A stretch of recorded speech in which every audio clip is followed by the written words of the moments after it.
मी आपल्या सर्वांच्या वतीनं महायुतीच्या मेळाव्याच्या निमित्तानं पंतप्रधान नरेंद्र मोदी साहेबांचं देखील अभिनंदन करतो आणि एकंदरीतच गेले 10 वर्ष तुमच्या माझ्या देशाचा सर्वांगीण विकास करण्याचा ध्यास हा त्यांनी स्वीकारलेला होता आणि विकास हाच केंद्रबिंदू मानून त्यांनी जागतिक पातळीवर देश पातळीवर सर्व स्तरावर देशाचा नावलौकिक वाढवण्याचं काम केलं।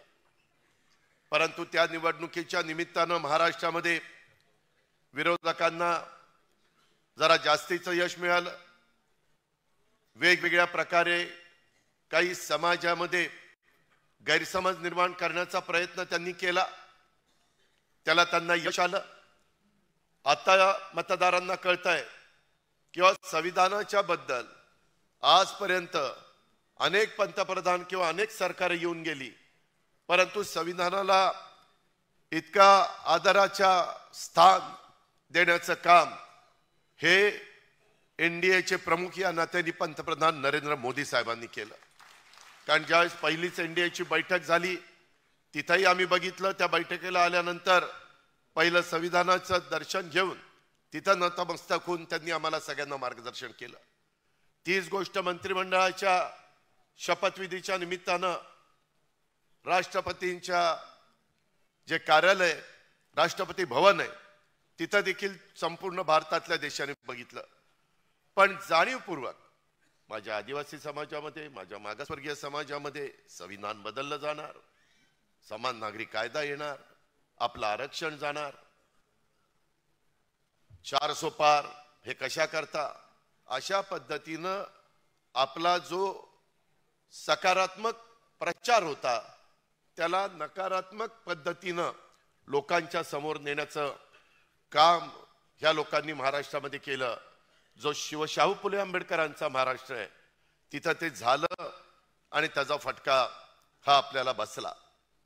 त्यामध्ये काही समाज तेही नाराज झाले आणि त्यांच्या पण मनामध्ये काही भीती आली, विशेषतः मायनॉरिटीमध्ये, आणि त्याही गोष्टीची फार मोठी किंमत आपल्याला सगळ्यांना मोजावी लागली। मित्रांनो, जे काही खरं आहे ते आपण मान्य केलं पाहिजे।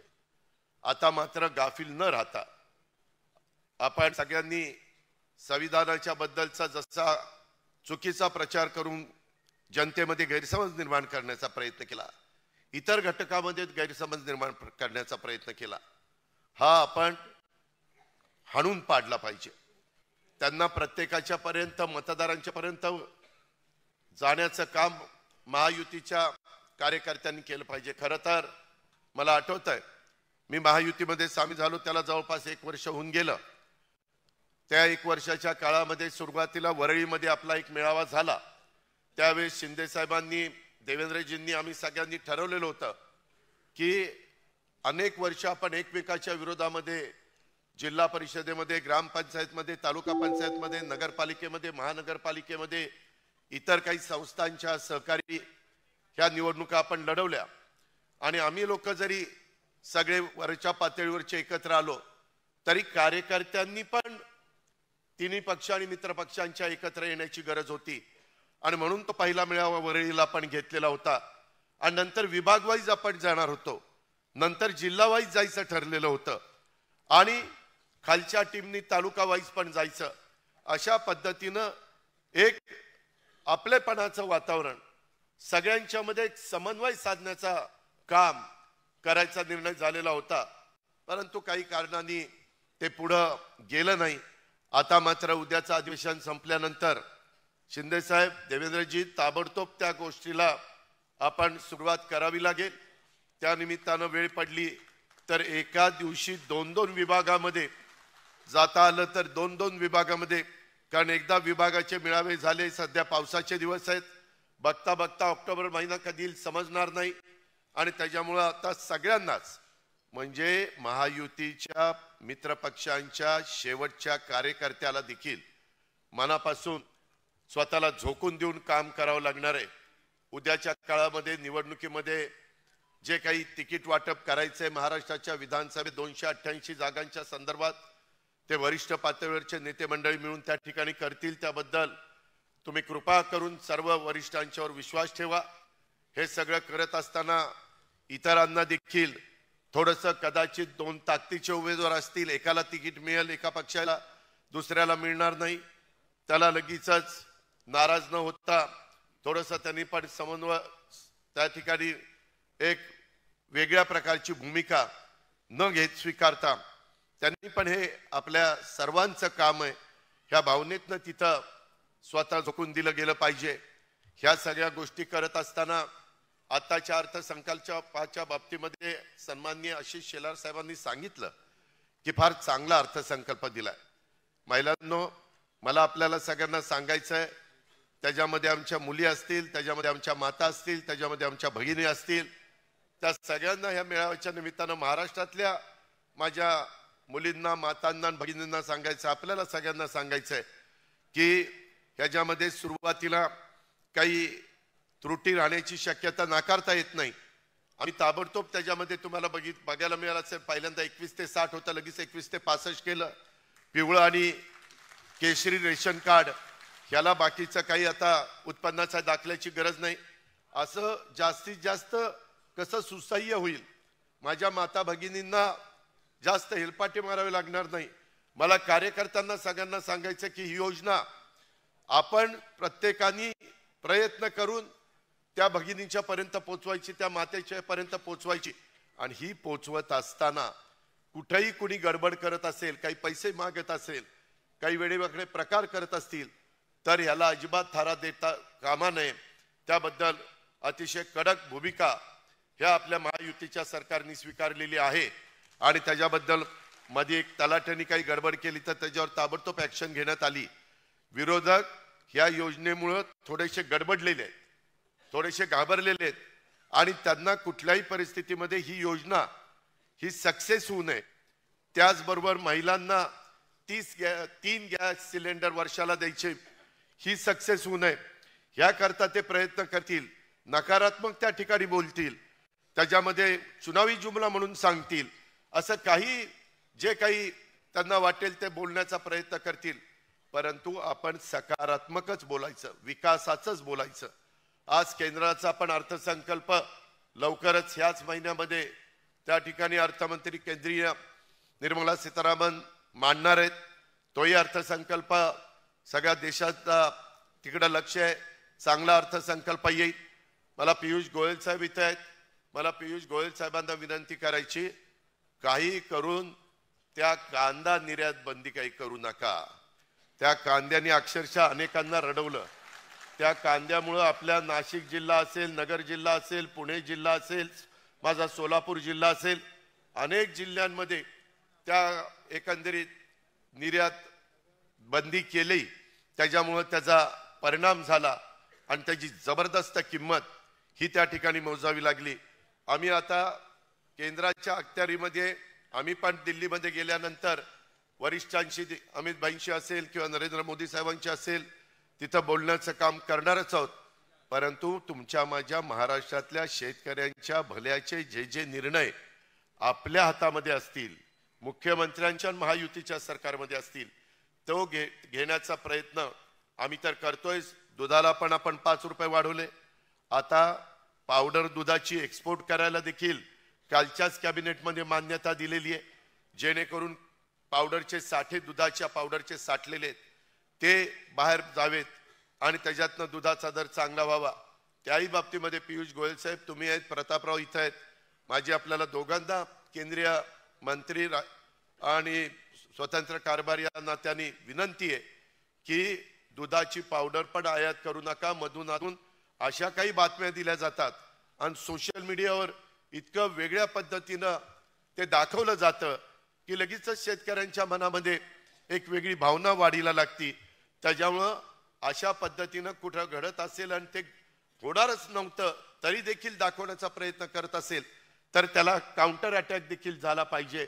त्याकरता आपला तिन्ही पक्षांचा, मित्रपक्षांचा सोशल मीडिया हा जास्त ऍक्टिव्हपणे काम कसा करेल याबद्दल पण आपल्याला सगळ्यांना जागृत राहून काम करावं लागणार आहे. ही पण गोष्ट मी आवर्जून ह्या मेळाव्याच्या निमित्तानं आपल्याला सगळ्यांना सांगतो. त्याच्या संदर्भामध्ये ज्या गोरगरीब मुलींना शिक्षण घेता येत नव्हतं त्यांनाही आता पुढचं कॉलेजचं शिक्षण मोफत घेण्याच्या बद्दलचा पण निर्णय ह्या राज्य सरकारने घेतलेला आहे. ज्यावेळेस एखादी मुलगी आपण SC आणि ST ला तो निश्चितपणे त्यांच्याकरता ही योजना राबवत होतोच, परंतु इतर समाजातला जो घटक आहे पण तो गरीब आहे, त्या गरीब देखील मुलींना शिकण्याचा पूर्ण अधिकार आहे. आणि शिवशाहू फुले आंबेडकरांच्या महाराष्ट्रामध्ये त्यांनाही मान सन्मान मिळाला पाहिजे, त्यांना शिकता आलं पाहिजे, तोही महत्वाचा निर्णय आपण त्या ठिकाणी घेतलेला आहे. आणि युवक युवतींची संख्या जास्त आहे. 10 लाख युवा युवतींच्या करता आपण एक चांगला निर्णय 10,000 कोटी रुपये दरवर्षी आपण त्यांना एक स्टायपंड देणार आहोत आणि त्यांना वर्षभर ते शिक्षण देणार आहोत. तो ज्या कारखान्यात काम करेल, एक तर तो कारखाना त्याचं चांगलं काम बघून किंवा तिचं चांगलं काम बघून तिथं ते कामाला घेतील, किंवा तिला किमान 1 वर्षाचा त्याला अनुभव आल्यानंतर तो स्वतःच्या पायावर उभं राहण्याचा प्रयत्न करेल. अशा प्रकारे ती पण योजना आहे. माझी तुम्हाला पुन्हा कार्यकर्त्यांना विनंती आहे की बाबांनो, ह्या योजना राबवत असताना आम्ही सगळेजण सरकारमध्ये आहोत. जर कुठं काही तुम्हाला वाटलं की हे अडचणीचं आहे आणि ते अडचणीचं असताना आपल्याला मार्ग काढायला पाहिजे, तर तो मार्ग काढायला केव्हाही एकनाथराव शिंदे, देवेंद्रजी आम्ही सगळेजण तयार आहोत. त्याबद्दल आपण तिळमात्र शंका मनामध्ये बाळगू नका. हे सरकार आपलं आहे, सर्वसामान्यांचं सरकार आहे. हा विसर कदापि आपण पडून देता कामा नये, अशा प्रकारची माझी आपल्याला सगळ्यांना विनंती आहे. आपला देश, आपलं राज्य, एकंदरीतच घटनेचे शिल्पकार डॉक्टर बाबासाहेब आंबेडकरांनी दिलेलं संविधान, ह्या सगळ्या गोष्टींच्या संदर्भामध्ये महायुतीला आदर आहे, अभिमान आहे. त्याचबरोबर देशातल्या तमाम जनतेला आहे आणि त्याकरता वेगळ्या प्रकारे जनतेला वेडं समजून काहीतरी वेगळा प्रचार करण्याचं जे काही काम केलेलं आहे त्याला आता कुठेही थारा मिळून देता कामा नये, अशा प्रकारचं आपल्या सगळ्यांना लक्ष द्यावं लागेल. हलक्या कानाचं राहू नका. नाहीतर हा असं म्हणत होता, हा तर आता कामालाच लागलेला आहे आणि आता ह्याला तिकीट मिळाले का, ह्याला वर्ण कोणी सांगितलंय का? वर्ण नाही, खालनं नाही, मधनं नाही. त्याच्यामध्ये जे काही वरिष्ठ ठरवतील त्याच्यावर विश्वास ठेवा. एक आता आपलं महायुती हा परिवार आहे, ह्या परिवारावर प्रमुखांच्यावर आपण विश्वास टाकला पाहिजे. त्याच्यामध्ये कुठल्याही आपण काम करताना जातीचा, पातीचा, नात्याचा, गोत्याचा कशाचाच विचार करणार नाही. आपण फक्त तो महाराष्ट्रातला आहे का, तो व्यवस्थितपणे काम करतोय का, अशा पद्धतीनं आपण पुढे जायचं ठरवलेलं आहे. मित्रांनो, महायुतीच्या सरकारची कामगिरी ही तुम्ही बघितल्यानंतर एक दमदार अशा प्रकारची कामगिरी, ही कामगिरी आपल्याला जनतेपर्यंत पोहोचवणं हे आपलं आता सर्वांचं काम आहे. बघता बघता निवडणुका येतील, त्यामुळे कमीत कमी वेळेत जास्तीत जास्त लोकांच्या पर्यंत आपल्याला पोहोचण्याचं काम करायचं. ते मुंबई असेल, ते नवी मुंबई असेल, ठाणे असेल किंवा चांद्यापासून बांद्यापर्यंत कुठलाही भाग असेल. मित्रांनो, या अर्थसंकल्पात जर तुम्ही पाहिलं तर सर्वसामान्य घटकाला न्याय देण्याच्या भूमिकेतनं अनेक योजना आणलेल्या आहेत. माझ्यानंतर एकनाथराव आणि देवेंद्रजी पण बोलणार आहेत, त्याच्यामुळे सगळ्याच योजना सांगत बसत नाही. पण काही वेळेस असंही सांगितलं जातं, अरे शेतकऱ्यांना काय मिळालं. शेतकऱ्यांना पण मी परवा अर्थसंकल्पाच्या रिप्लायमध्ये दाखवलं, 50,000 कोटीच्या योजना शेतकऱ्यांना पण दिलेल्या आहेत. वीज बिल माफी, म्हणजे इतके दिवस शेतकऱ्यांना अक्षरशः लाईटचं बिल भरता भरता नाके नऊ यायचं, पण ते पण माफ करून टाकलेलं आहे. आणि तुम्ही जनतेला सांगा की हे महायुतीच्या सरकारने घेतलेले निर्णय आहेत. पाठीमागच्या काळात सरकारने जे निर्णय घेतले होते वीज बिल माफीचे, निवडणुका जिंकल्यानंतर पुढच्या वेळेसच लगेच त्यांना बिल देऊन टाकलं आणि म्हणाले की ते निवडणुकीपुरतं आमचं होतं. ह्या योजना निवडणुकीच्या पुरत्या नाहीत, ह्या पुढच्या कायमच्या काळाकरता निवडणुका आहेत. परंतु त्याच्याकरता लाभार्थीला सांगावं लागेल, पुढं या एकंदरीतच योजना चालवायच्यात म्हणल्यानंतर पुन्हा हेच सरकार आणावं लागेल तर त्या योजना चालतील. अशा पद्धतीनं तुम्ही व्यवस्थितपणे सांगा, हे सांगण्याची गरज आहे. आणि हे एकदाच नाही बोलायचं. आता षण्मुखानंद हॉलमधनं बाहेर पडल्यानंतर ज्या दिवसापर्यंत आपल्या विधानसभेचा उमेदवाराचं बटन दाबण्याचं काम करायचं, तोपर्यंत एकच विकास विकास विकास। आणि गेल्या 2-2.5 वर्षामध्ये महायुतीच्या सरकारने केलेली कामं, आताच्या जाहीर केलेल्या योजना, त्याच्या संदर्भामध्ये सर्व घटकाला, आता महिला काही ठराविक समाजाच्याच महिला नाही, सगळ्या जाती धर्माच्या महिला आहेत, त्याच्यात मागासवर्गीय, त्याच्यात आदिवासी आहेत, त्याच्यात मुस्लिम आहेत, त्याच्यात सर्व जाती धर्माच्या माझ्या महिला आहेत। तशाच पद्धतीनं मुलांना, मुलींना देखील, तरुणांना जो काही आपण युवांच्या करता कार्यक्रम आणलाय, तो पण 10 लाख विद्यार्थ्यांना, तरुणांना पहिल्या वर्षी दिल्यानंतर 3 वर्षांनी बाहेर पडतील आणि पुढच्या वर्षी पुन्हा 10 लाख, त्याच्या पुढच्या वर्षी पुन्हा 10 लाख, असा तो कार्यक्रम आहे। त्याकरता तुम्हाला या सगळ्या गोष्टी समजल्या पाहिजेत। त्याकरता मी पुस्तिका पण काढू, त्या पुस्तिका काढत असताना त्या तुम्हाला नीटपणे तुम्ही समजून घ्या आणि नंतर त्या शेवटच्या लाभार्थ्यापर्यंत पोहोचवण्याचं काम करा। या महायुतीच्या सरकारने नव्याने जाहीर केलेल्या योजना, तसेच मागच्या काळामध्ये लोकहिताच्या योजना आपल्याला जनतेच्या पर्यंत पोहोचवायच्यात आणि या योजनांचा लाभ हा जास्तीत जास्त लोकांना कसा होईल याकरता आपल्याला काम करायचं आहे। मग तुमची माझी वाडी वस्ती असेल, गाव पातळीवर असेल, कुठल्याही वॉर्डामध्ये असेल, कुठल्या गावामध्ये असेल किंवा कुठल्या शहरामध्ये असेल, आणि ह्या महिला, तरुण, शेतकरी, मागासवर्गीय, आदिवासी, अल्पसंख्याक बांधवांच्या पर्यंत आपल्याला ह्या योजनांचा लाभ पोचवायचा आहे।